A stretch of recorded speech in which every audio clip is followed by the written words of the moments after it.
to story time. My name is Miss Katie, and our story today is called Red Leaf, Yellow Leaf by Lois Elhart. Look at this. We have all yellow leaves except for one red leaf.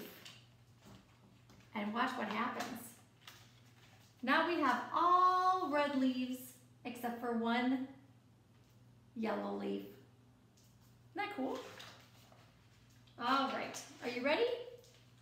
I've been saving this little leaf from my sugar maple tree so I could show it to you. I love my tree. It was born long before I was. The wind blew the seeds from the big maple tree in the woods. They twirled and whirled and they fell to the ground. See all of them falling to the ground? Seeds the squirrel didn't find lay sleeping among the leaves until they were covered with snow.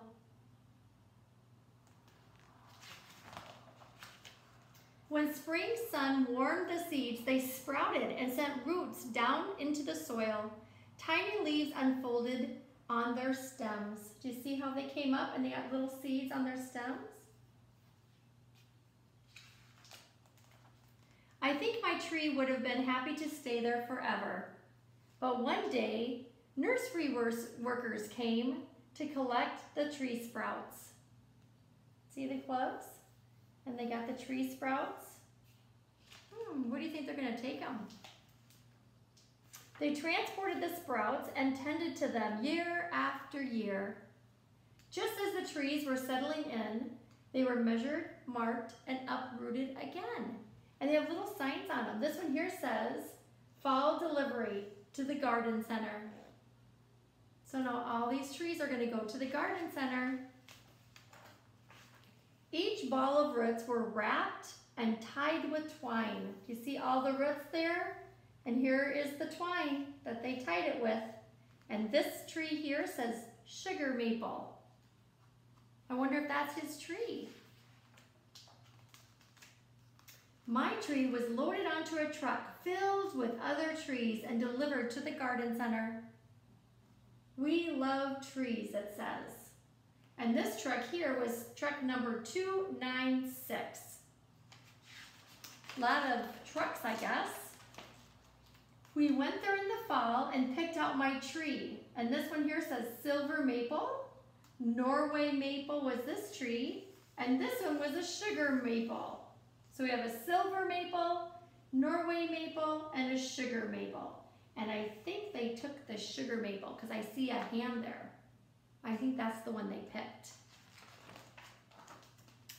When we got home, we lowered the tree into the hole, and I held the trunk of the tree while my dad covered up the roots with soil.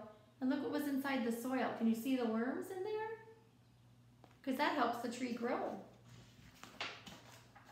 Now, every night before I go to bed, I peek out the window and I wave to my tree. Hi, tree, nice to see you. When it snows, I hang up treats for the birds. Pine cones with different seeds on it. And look at this. They put birdseed on a heart. See all those birds loving all that food on there for them? And each spring, I look for signs that my tree is growing. All the leaves on my tree. Look at, he got a kite stuck in the tree. By late summer, the crown of trees or of leaves is bushy and green. Look how thick it is. It's all bushy. And look at, he has a little airplane in his tree. I love it when our tree flowers and turns into winged seeds. See all the little wings in here? That's where the seeds are. But if you want to visit my tree, you need to come in the fall. That's my favorite time. Can you guess why? Look at, there is a red leaf. Now look what happens. Now it's a yellow leaf, sugar maple leaf. And that is the end of Red Leaf, Yellow Leaf.